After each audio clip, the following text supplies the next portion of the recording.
ako dyan sa mga staff ng Work Asia na yan. Ano yan siya, hindi lang sa Malaysia nagpapalabas yan guys. Sa ibang sa Europe meron din. So ikalkalin nyo lang yung page nila, nandyan. Rape. So good morning no. Papawis lang tayo ngayon. Punta tayo dun sa pinupuntahan ko sa Hutan Bandar. So medyo may kalayuan yun, around 10 kilometers. So solo lakad lang tayo ngayon. Medyo naiiwan kasi ako nung kasama ko, hindi ako ginising. Nag-chat siya, so nandun na siya. So medyo malayo-layo itong lalakarin natin, which is goods naman. Kasi dito, kailangan namin magpapapawis, no? Kasi kayong tulog trabaho lang, so kailangan namin ng siyempre sa physical. So yun, dito ako sa dorm. Lalabas ako saglit ha. Ayan. So yun, medyo inabutan na tayo ng init. Ang oras ngayon is nasa 8:20 na ng umaga. So may kalayuan yon. Tapos dadaan tayo dito sa kalsada nila, yung dinaanan ko nung nakaraan. Medyo yun siya, lang yung daanan na yun, maraming dumadaan na sasakyan, so ingat lang talaga. So paglabas ko dito, paglabas ko dyan sa kabila, lakad tayo, no? So may mga itatapik ako ngayon regarding sa yung journey ko dito sa Malaysia, kung kamusta ba. So yun, 5 days kami walang pasok yun, dahil merong tawag dito, orientation, may inventory dun sa company namin. So dun.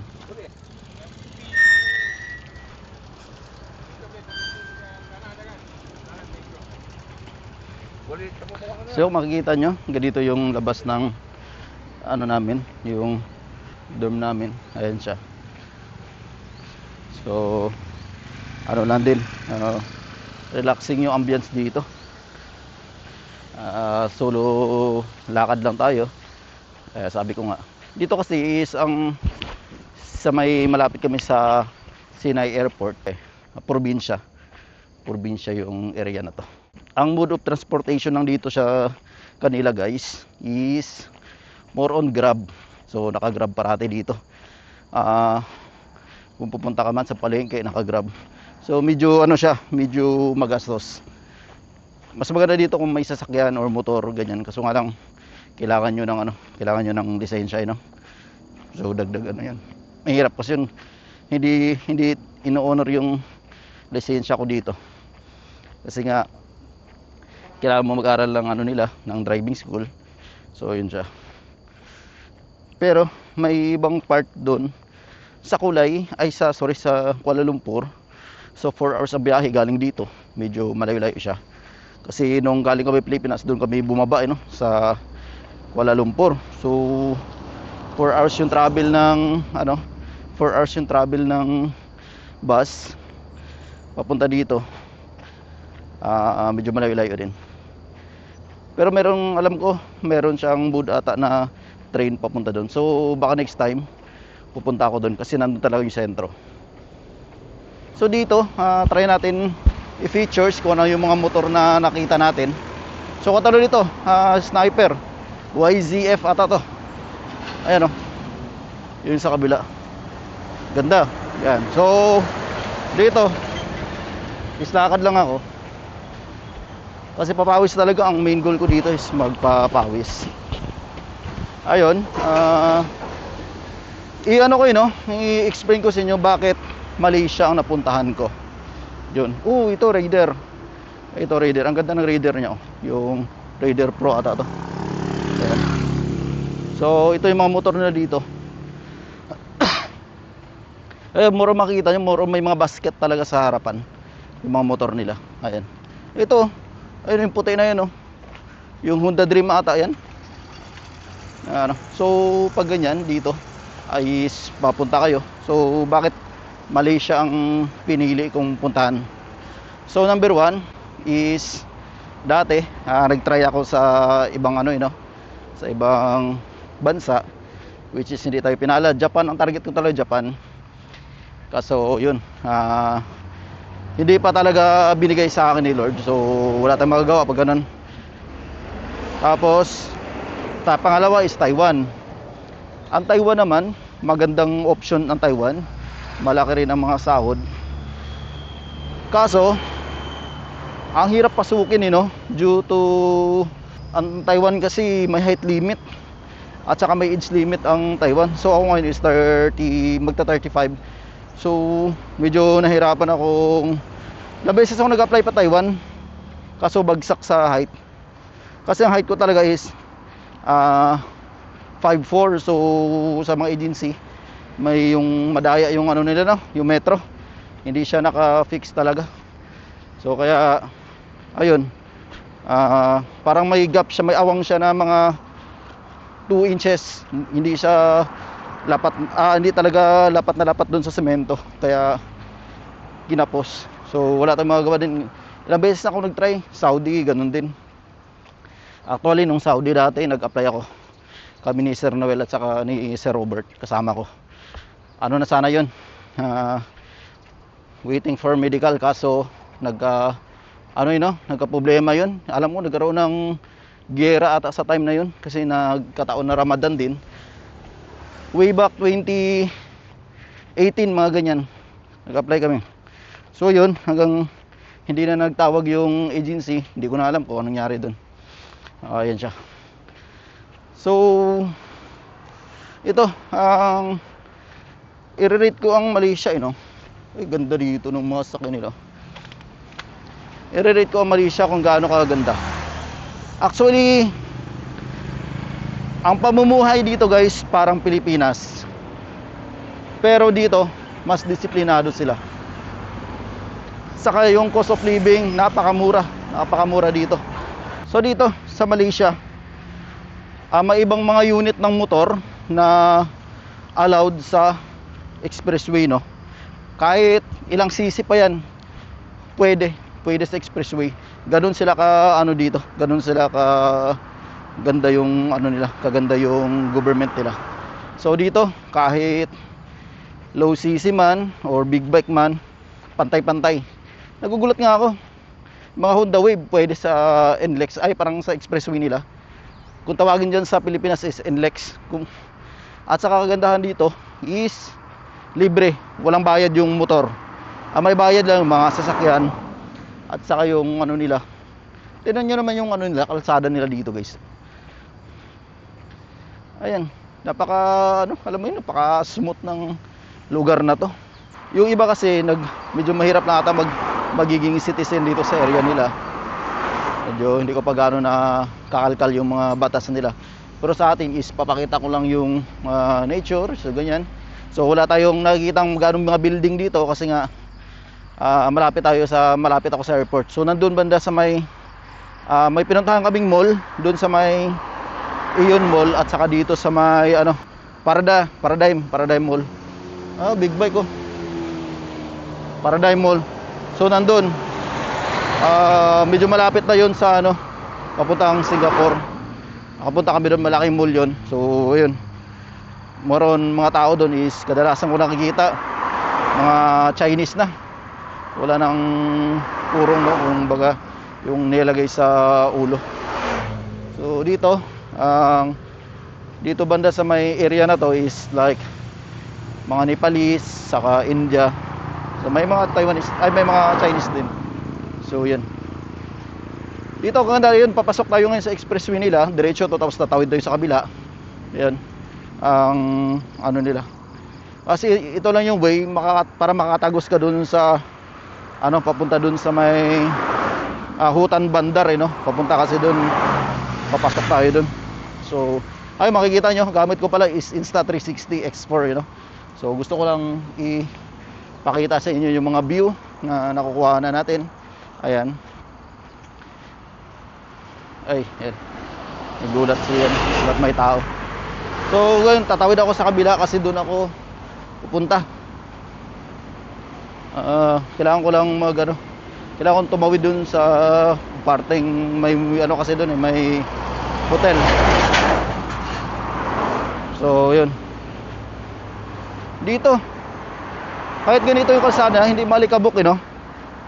Walang kalikabok yung ano nila. Kasi no, fresh, saka disiplinado. Dito pala napapansin ko, iwan ko lang sa ibang part ng Malaysia, pero dito sa banda ng Sinai, ang ano dito is maganda siya, number one. Ang ordinary yung tao nila, yung alam mo yun, yung kumbaga sa atin, i-rate natin yung mahirap sa kanila is nakamotor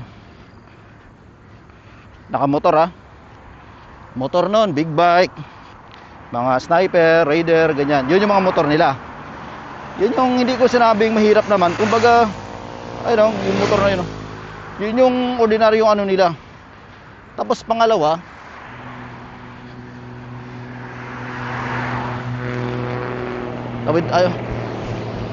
yun yung mahirap sa kanila.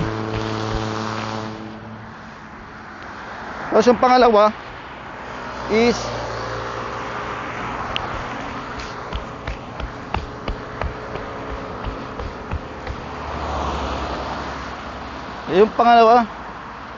yung mahirap hindi ko sabing mahirap na mahirap, yun yung base na obserbahan ko, is nakamotor. Yung yung pangalawa, yung medyo ordinaryo, nakasasakyan na. Halos dito nga nagugulat ako, mga empleyado dito, mga operator operator pa yun, which is under namin. Kasi ako dito is technician.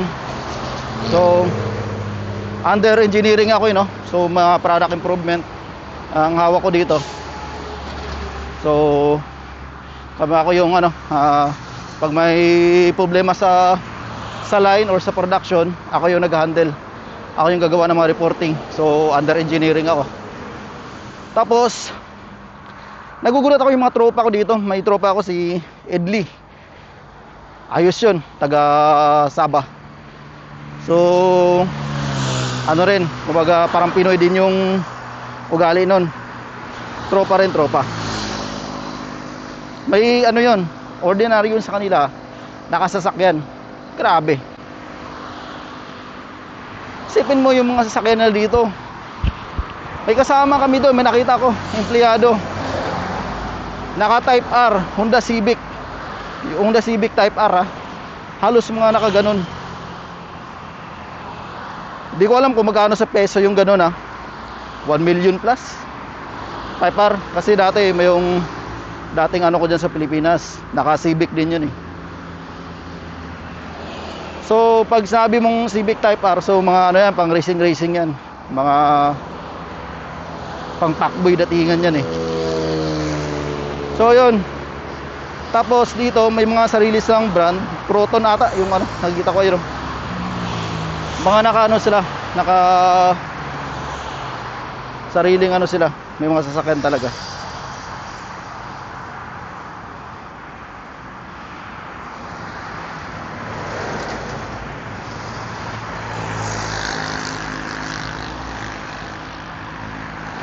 So yun, tatawid lang tayo dito sa kabila kasi medyo dapat pala doon ako tumawid sa kabila hindi dito kasi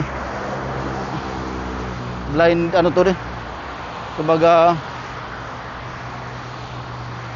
blind spot, makabilang lumiko So yung area na to is blind spot. Nagkamali ako, dapat doon ako sa kabila tumawid. Ayun baka kasi lumiko, blind spot. So pag mga ganito, tatawid ako dun sa kabila. Lalaking truck. So doon na tayo. Nagkamali ako guys, kasi nung nakaraan sabay ako dun sa trabaho ko Doon kami dumaan sa kabila. Kaya yun. So pag dito hindi ka pwedeng patanga-tanga kasi magiging kwento tayo dyan. Ayun, medyo mainit na, pero okay lang kasi yun naman yung goal ko is pagpapawisan. Ayun, balik tayo sa topic natin, no? Naka Type R, Civic, Honda. Tapos dito, yung mga ordinaryong ano lang, taga kabit ng mga wire sa ano. Nakaano sila, nakasasakyan. Grabe naman, sabi ko.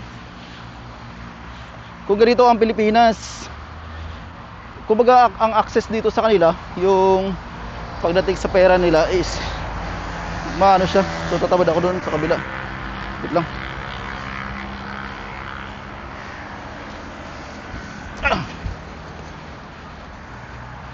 Kamali ako ng pasok.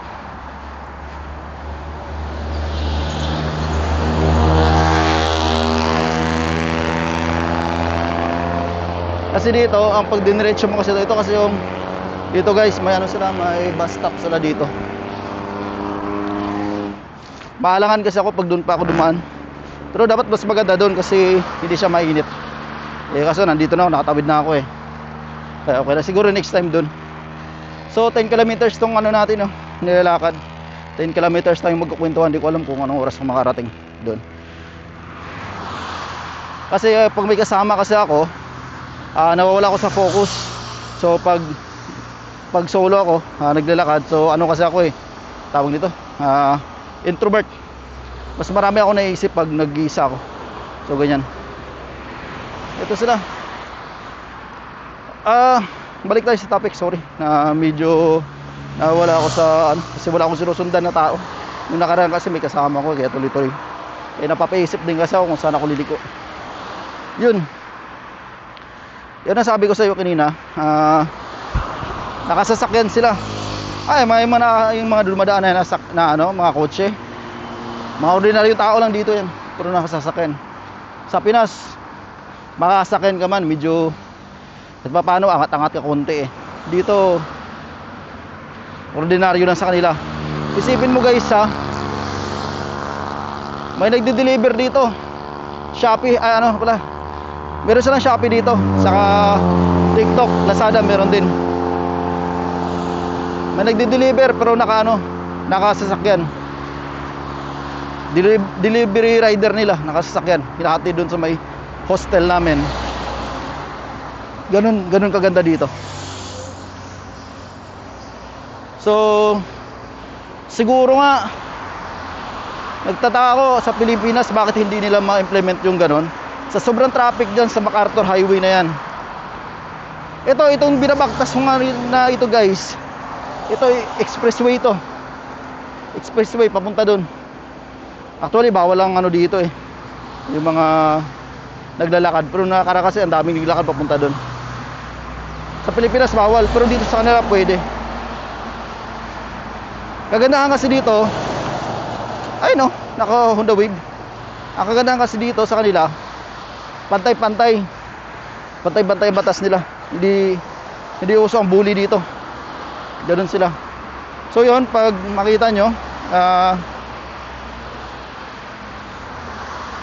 ano ba yun? Tawag ko.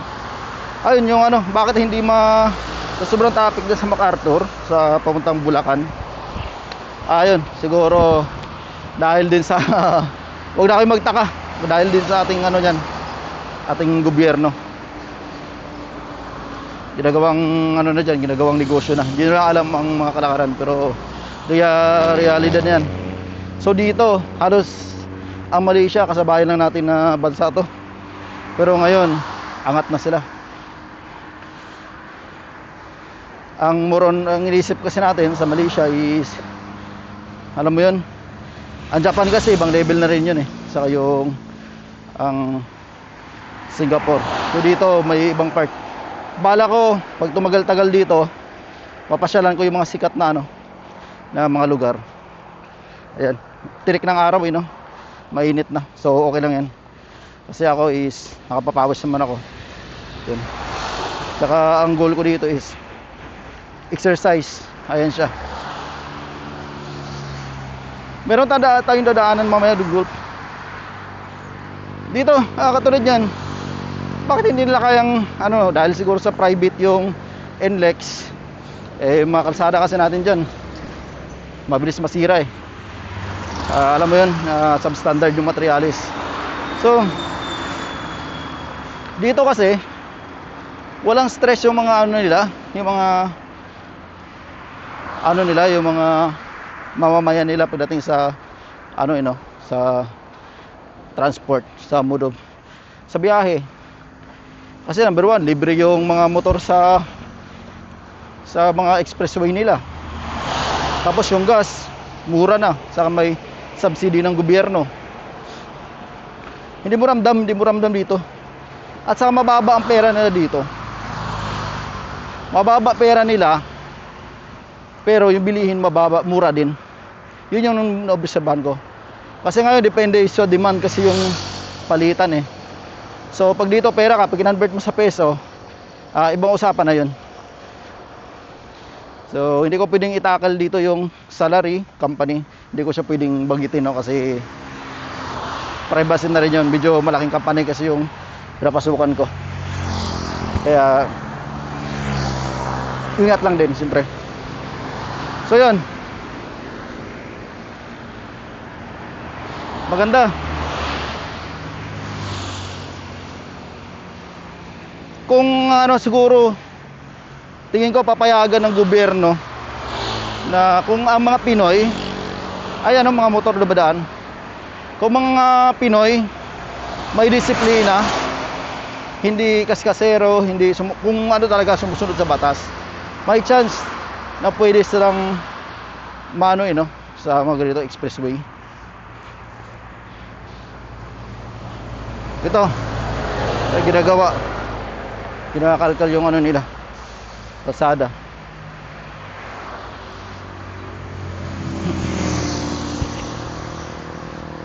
Ano lang kasi dito, talagang disiplinado yung mga ano nila. Isipin mo, within mag 3 months na ako dito, ano pa lang, kumbaga siguro 2 beses pa lang ako nakarinig ng serbato sa ano, sa mga sasakyan. So hindi siya ano, kumbaga yung mga driver nila is ano talaga, disiplinado.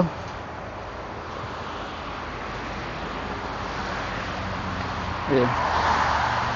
Kasi dito sa ano, ayun, Panasonic ko. Ayun sa kanan natin, Panasonic. Panasonic system network. Ayan. Malaysia. Mano rin siya, Panasonic. Parang ano na rin to, parang Taiwan na rin yung Malaysia kasi ngayon.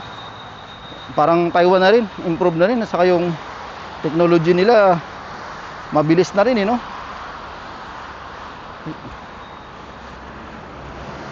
Yun. So next time pag dumaan tayo, doon tayo dadaan muna sa kabila. Huwag na dito kasi mainit.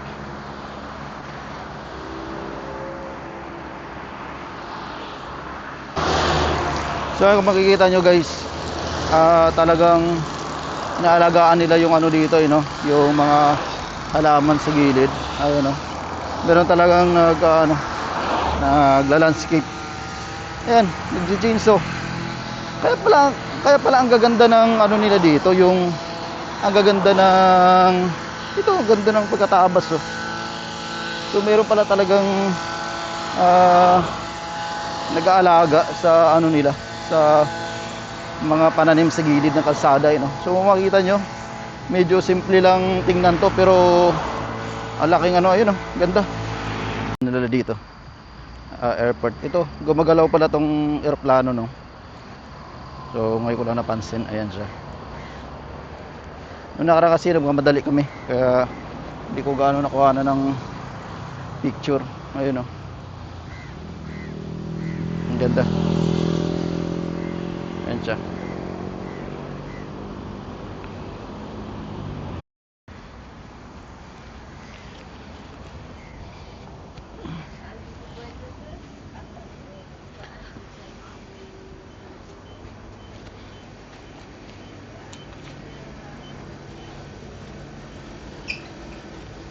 So yun, bili ako ng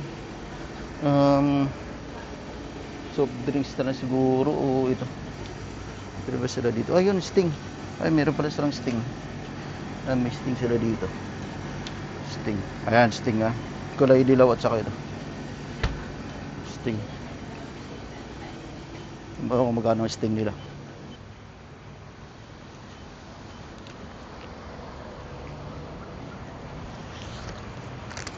So yun guys, nakabili tayo ng sting dito, no? Nasa ano din, 3 RM. So times 15 nyo, 2.99. So nasa 3 RM yung price nya. Dito tayo sa ano, no? So makikita nyo is Golf Country, ano yan dito, Country Club. Dito sa kaliwa ko, golf yan. So dito sa kabila is may tinitindang ano, no? Uy, tinitinda silang lot for sale. So dito kasi moron ano na yan, airport. Dito tanaw ng airport, oh. Doon, no? May aeroplano kanina, Air Asia. So meron dito. Pero alam ko walang direktang ano dito, direktang flight Papinas, dahil siguro sa immigration nila. Natura. Kasi bakit kami dadaan dun sa Kuala kung may diretso dito na pa Philippines? Or siguro dahil sa sobrang dami namin kaya ganon. So yung mga palmera dito, makita nyo yung palmera, ayan. Tapos mga pangunahing ano na dito is, mga pangunahing produkto is palm oil, yung mantika. So akala ko nung una is nyog, yung nasa gilid. So mas gugustuhin ko pang mag ganitong vlog kasi hindi siya crowded, peaceful, tapos na ano yung ano ko yun, no? Mas marami akong nakakwento. So yun. So hindi ako pwede dito dumaan sa kaliwa papunta doon kasi hindi ako makikita ng driver. Mas prone ako sa side sweep. Mas maganda yan dito ako sa parang sasalubungin ko siya at paano yung pupunta dito is kita ko siya. So yun, for ano lang din natin, kumbaga yung for safety lang din, So pero hindi tayo pwedeng dumaan dito sa may puti kasi delikado. 2 lanes lang kasi yung kalsada nila, hindi katulad sa, kasi ito is papuntang papunta doon sa isang park. So lakad lang, is pinapatigas ko lang yung binti ko. Saka nagbabawas din ako ng timbang, papayat kasi medyo lumalaki na rin ang tiyan ko. So yun, ayun, aeroplano ata yun, palipad na. Ayun, parang uulan. Medyo kailangan kong bilisan konti kasi nasa mga 5 kilometers pa yung Hutan Bandar na ano nila, baka abutan ako ng ulan. So dito is mga mga ano na rin to, kumbaga kakahuyan. Dito siya sa gilid.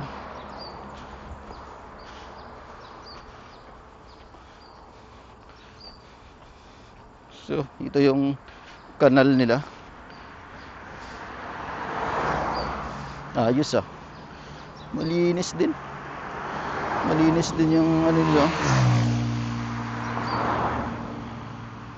Hindi siya polluted tong lugar na to. So ang daming ibon,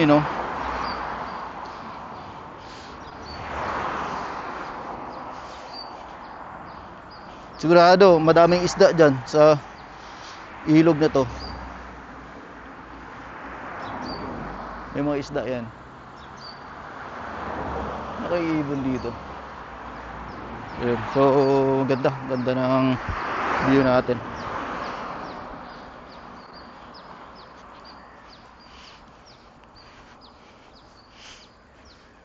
So POV natin ganyan sa tuloy natin ang topic natin, So yung ano ko pala, agency ko is super legit yan guys, nandyan sa Pilipinas. Ang bilis magpaalis niyan, 1 buwan lang, depende sa pag-process ng documentation dyan. Kasi kami halos 1 month lang mula nag-apply ako, matik lipad agad. Ganun kabilis, mabilis ang proseso nila dyan. At saka hindi ka na pababayaan, Pag nagpunta kayo dyan sa agency na yan, hanapin nyo si Ma'am Kat Naldo, si Ma'am Kat, at saka si Sir Angelo. Yang dalawa na yan, Ma'am Kat at saka Sir Angelo, at saka si Ma'am Nicole or Micol, yun, parang something ganyan. Nakalimutan ko pangalan niya, si Ma'am Micol ata or Nicole, yeah. Tatlo yan sila.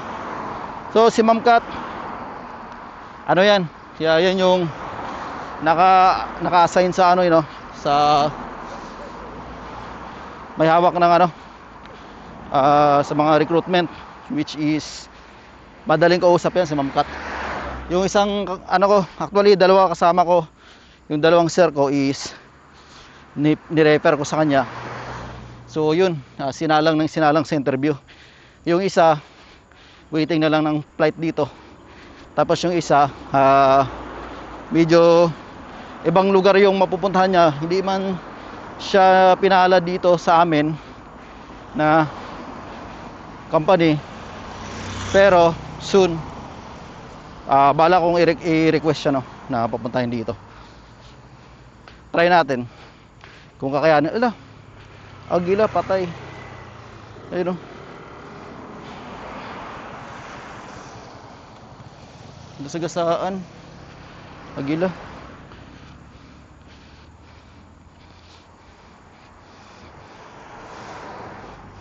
So yun, si Ma'am Kat, ayos yan. Meron nga ako dati, big bike, wow, ganda.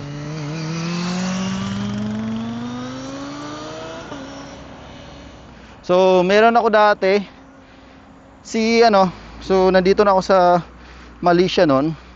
Merong nag-comment doon sa mga video ko, nag-inquire regarding sa agency nga, anong process. So which is andito na ngayon, nandito na sa Malaysia, kasama na namin. Technician din, dalawa sila. So nagko-comment, isipin mo, legit yung agency na yan. Yung mga kasama ko galing pa ng probinsya, galing sila ng Bacolod. Hindi ako sure kung Bacolod or Negros, something like that. So nag-message sa akin, nagtatanong anong proseso. Sabi ko, pakiusapan nyo si Ma'am Kat, kausapin nyo, kasi alam ko provided ng agency ang nyo habang nag-apply kayo. Provided ng agency yung accommodation. So yun, which is grabe, saludo ako dyan sa mga staff ng Work Asia na yan. Yan siya, hindi lang sa Malaysia nagpapalabas yan guys, sa ibang sa Europe meron din. So ikalkalin nyo lang yung page nila, nandyan. Tapos kung may mga inquire kayo, PM nyo si Ma'am Kat Naldo, which is yung staff nila. Kahit nandito na kami ngayon, hindi kami pinapabayaan yan, lalo na si Ma'am Kat. Nag-update yan sa group namin, nagtatanong kamusta. So ayun, sabi namin, ma'am, namiss na namin yung libreng kape. Kaya ayos yan guys. Subok ko na yung dyan, yung mga staff nila, napaka-friendly, walang halong biro, no? Kasi sa Pinas, madaming agency ngayon na napakahirap. Alam mo yun, mahirap mag-entertain ng mga applicant. Yun, di ko alam. Pero ang Work Asia, panalo yan. Ganito, isa pa.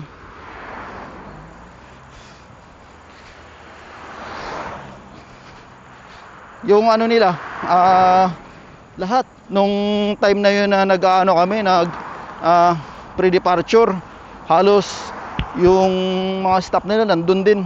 Talagang hindi kami pinabayaan, nakipagpuyatan dun. Inabot kami ng 2:00 kasi marami kami. Talagang kaya saludo ako dyan sa na yan, agency na yan. So sabi ko nga, in case na hindi namin mapuntahan tong lugar na to kung hindi dahil dyan sa agency na yan, saka sa mga staff nila. Kumbaga napaka-friendly, mababait. Saka pag may ni-refer ka, sabi nga ni ito ba, nag-apply ako dyan. So in-online ako. Unang interview ko online. Ang in-apply ko is automation technician. So hindi ako nakapasa, pero na-interview ako kasi ang hinahanap nila dun is mga engineer. So ako is 2 years na ako vocational, so under test na. Yun, 3 beses ako. Yung pangalawang interview ko uli, face to face. Ano na rin yun, yung face to face, tapos automation naman. Ay hindi, automation yung una, tapos pangalawa is, wow, ganda, automation, tapos automated. Magkaiba kasi yun automation at saka automated. So yun, sa automated bagsak uli, 4 years uli ang hinahanap dun. Tapos sabi ko kay Ma'am Kat, ma'am, paano kaya to, hindi ako nakapasa, pangalawang interview hindi ako natanggap. Sabi ko, huwag kang mag-alala, hanapan ka namin ng linya, kasi maraming parang job offer yung nandun, nakalis mga 6 ata. So niline up nila ako doon sa production tech. Yun, actual, yung boss ang nag-interview sa akin, hindi ko lang papangalanan. Ayun, swak sa banga, no? Tapos yun, isipin mo kung sa ibang agency yon, pag unang interview mo, unang interview, pag bubagsak ka, wala nang follow up yan, hindi mo na makokontak yan sa Pinas, ha. Pero sa agency nila, sabi nga ni Ma'am Kat, dahil kayo is mga skilled kayo, at saka hindi kayo mag-apply dito sa amin kung hindi buo yung karanasan nyo, experience nyo, at saka yung kaalaman nyo. Doon ako nagbumilib dyan sa kay Ma'am Kat. Kaya saludo ako dyan. So may mga kasama ako na hindi tumuloy, no, nag-medical na, kasi nga gusto nila is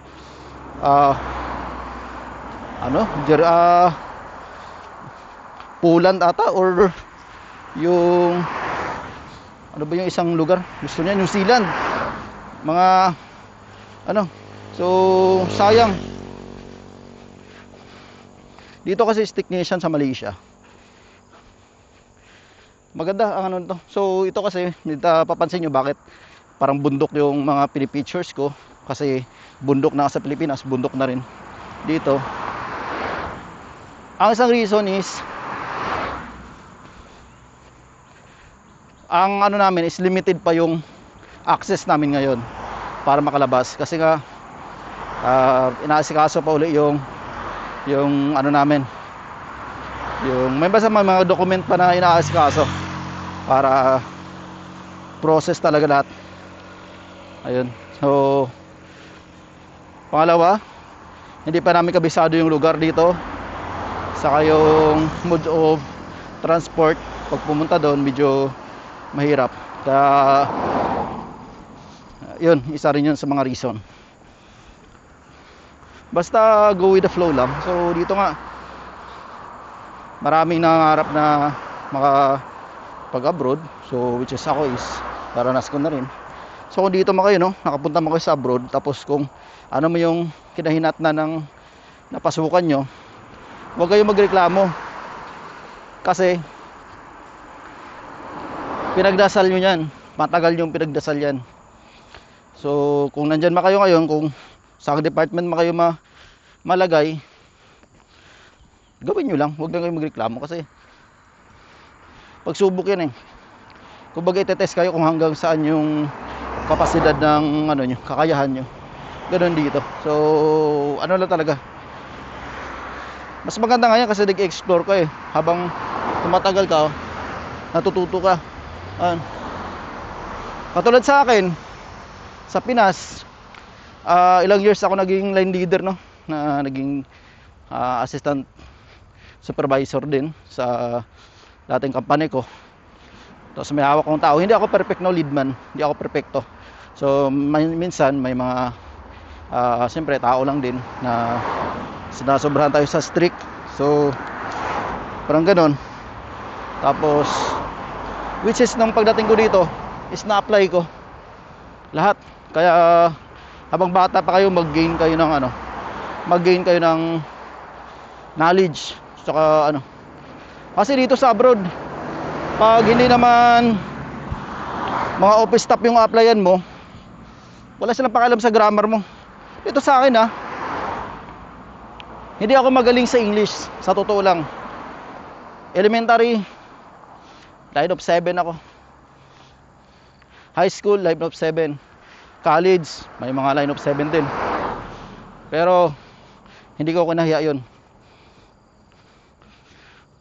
Hindi pa ako successful na content creator. So nag-aano pa lang, nag-uumpisa pa lang. Pero sana yun, at least gumagawa ako ng way, no. Dito is parang memories lang ang ano ko dito, goal. So pag ganon, kahit line of 7 yung ano ko, so hindi basihan yung ano mo, no, talino mo sa eskwelahan. Yun yung isa sa mga na ano ko. Iba kasi ang laro ng sa eskwela at saka sa laro sa totoong buhay. Iba ang laro. So magkaiba. Kung matalino ka sa paaralan mo, pagdating sa realidad wala. Diyan sa Pilipinas, kahit line of 7 ako dati, pero yung experience ko is batak.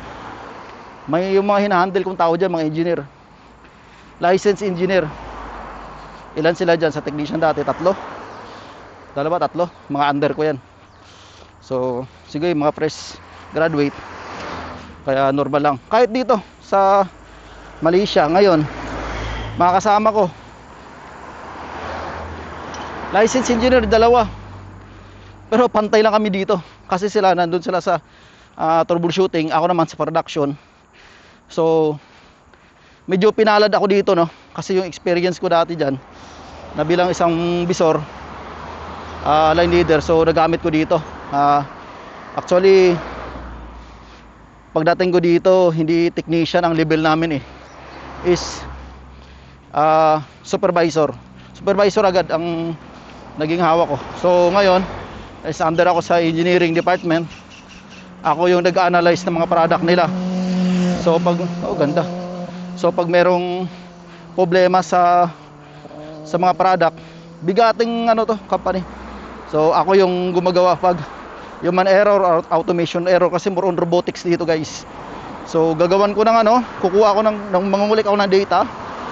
English yun kahit mali-mali grammar ko, gamitan nyo na lang ng ano, ng Copilot at saka ChatGPT. So discarte nyo na lang yan para makorek yung grammar. Ganun dito. Buti yung engineer ko, Indiano, napakabait. Tinutulungan ako, no. So magpe-present ako minsan sa pinaboss. Tapos pag ano, kinokorek niya muna bago ano. Isipin mo, magpe-present ako sa mga boss, sa mga big boss, grabe yung ano dun. Kumbaga ang Pinoy dito, pagdating namin, ang taas ng expectation nila sa mga Pinoy, which is totoo. Ang dami namin Pinoy dito na hinire nila. Grabe, kasi nga yun, balak nilang punuin ng mga Pinoy itong ano, dito yung company. Yun yung ano, kaya pinag-aaralan nila yung ano, lalo sa area ko. Buti nga ngayon na na-lessen yung ano, yung mga damage. Nung wala pang Pinoy doon, talagang medyo ano siya, maraming sira. So maganda ang ano dito, basta may skill ka, may opportunity ka talaga. Lakasan nyo lang loob nyo, guys. Hindi ano dito yung grammar. Kahit ako, hanggat kaya kung ano, kasi sila mag-a-adjust mismo nyan. Kahit sila nga mismo, yung mga ano dito, mali-mali din naman ang grammar So ayun, anyway. So yun yung mga experience ko na sinishare sa inyo, no. Actually ngayon na-adapt ko yung pagsalita ng English pag makakausap sila. Kasi ano naman, hindi nila, wala silang pakialam sa grammar mo, basta na-express mo yung gusto nila. Ako talaga, aminado ako sa English is medyo bobo ako, no. Pero dito kaya ko makipagsabayan sa kanila. So ayun, improvement. Tapos siguro tiwala lang sa sarili. Ayun. Ang masasabi ko doon sa kasama ko dati na pupunta dito, kasi nilakad ko rin sa kay Ma'am Kat. Sabi ko sa kanya, sir or boy, ngayon pa lang mag-aral ka na ng English dyan, yung grammar mo, kasi alam kong 4 years graduate siya eh. Sabi ko sa kanya, manood ka ng manood ka ng mga movies na English, tapos open mo yung chat GPT mo, pwede ka mag-talk dyan conversation sa chat GPT. So parang magano ka lang, magkukwento ka dyan. Kahit pa paano, pagdating dito, yung mo, hindi na hindi ka na magutal-utal.